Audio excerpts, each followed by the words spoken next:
اللہ پاک نے یہاں پر احد اور بدر کے واقعات کو ذکر فرمایا، اور احد اور بدر کے دو یہ معرکے ہیں اسلام کے بڑے عظیم الشان معرکے ہیں۔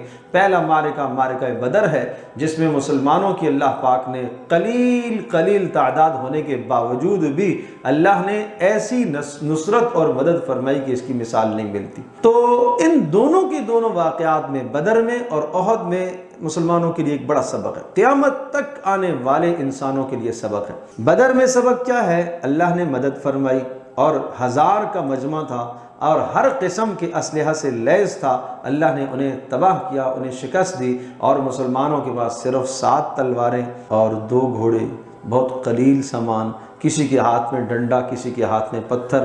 اللہ پاک نے ان 313 نہتوں کو ان 1000 پر غالب فرمایا۔ آسمان سے اللہ نے فرشتے اتارے، کیوں؟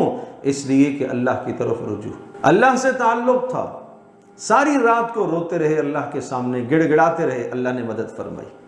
اور احد میں اللہ پاک نے مدد کے سارے اسباب جمع فرما دیے، کافروں کو شکست ہو گئی، لیکن صرف اور صرف ایک امر رسول پاک صلی اللہ علیہ وسلم کا چھوٹ گیا۔ نبی کی منشا کے خلاف ایک بات ہوئی، ایک جگہ پر آپ نے صحابہ کو مقرر فرمایا کہ یہاں سے تم نے ہٹنا نہیں ہے، چاہے جنگ ہم جیت جائیں یا ہار جائیں۔ تو انہوں نے یہ سمجھا کہ آپ علیہ السلام کا یہ فرمان اسی وقت سے متعلق تھا، جنگ اب ختم ہو گئی ہے، اب ہمیں نیچے اترنے میں کوئی مذائقہ نہیں ہے، بس یہ نیچے اترے۔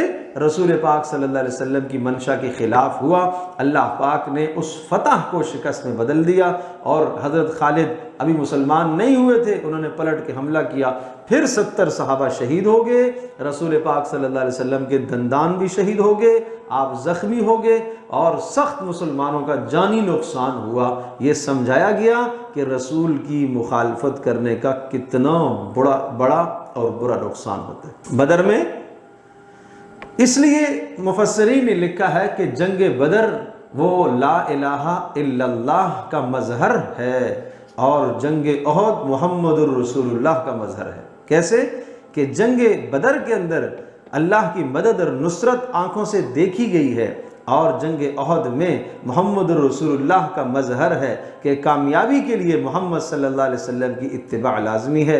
اگر ایک جگہ پر بھی نبی کی خلاف ورزی تم نے کی تو تمہاری فتح شکست میں بدلی جا سکتی ہے۔ تو یہ سمجھایا گیا ہے جنگ احد کے اندر، اس لیے یہاں احد اور بدر کے قصے کو تفصیل سے، اور پھر زیادہ آگے تفصیل سے اس رکوع کے بعد پھر آگے بدر کے احوال، احد کے احوال آئیں گے۔